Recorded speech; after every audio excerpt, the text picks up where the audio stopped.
the death of the dollar. That's what we're going to talk about today.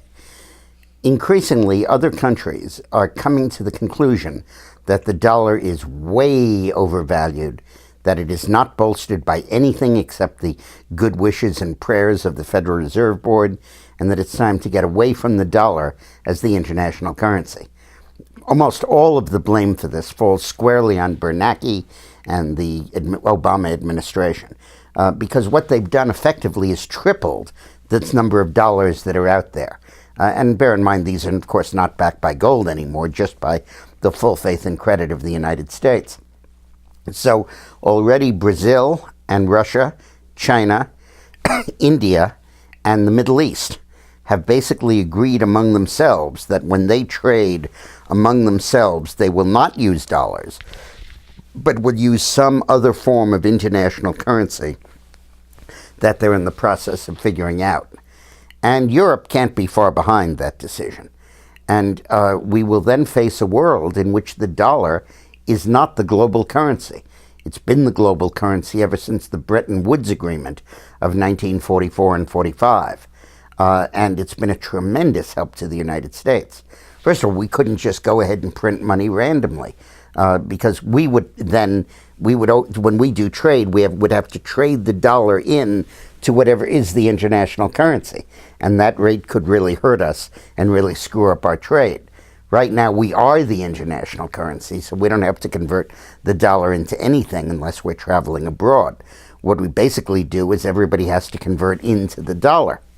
So this would be a horrific thing and would really be, effectively, I believe, the likely beginning of a huge crash, because it would mean this whole system that's predicated on this crazy printing of money, this unbelievable monthly stimulus of Federal Reserve cash that pours out, when the rest of the world says, hell no, we're not going to accept this dollar. We know what you're doing, and we're going to call your bluff. We have to realize that most of the money that Bernanke is printing, this $85 billion a month, does not go into the bloodstream of the world economic system. It stays sitting right there in the banks where the money's created. They keep them, and they use it to play games in the stock market, either to bid up the market or to buy derivatives and place other bets. There's $1.4 quadrillion of derivative bets outstanding there. The GDP of Earth is about 75 trillion by contrast, just 3% that size. And this basically is the Fed prints the money like monopoly money, gives it to the banks, they play the game of monopoly, and if they at any point lose and it falls apart, the Fed is there to bail them out, they hope. But the market is so precariously balanced now, and when the rest of the world turns its back on our market, refuses our dollars, that could be enough to tip it over. And believe me, that point is coming very, very soon.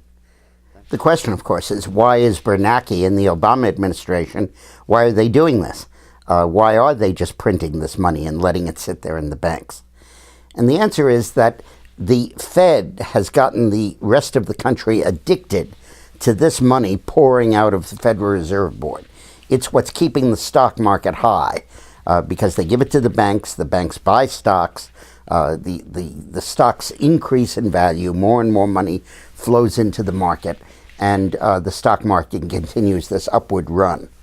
And the administration is politically committed to that because it needs that upward run to show evidence of prosperity to keep public support behind them.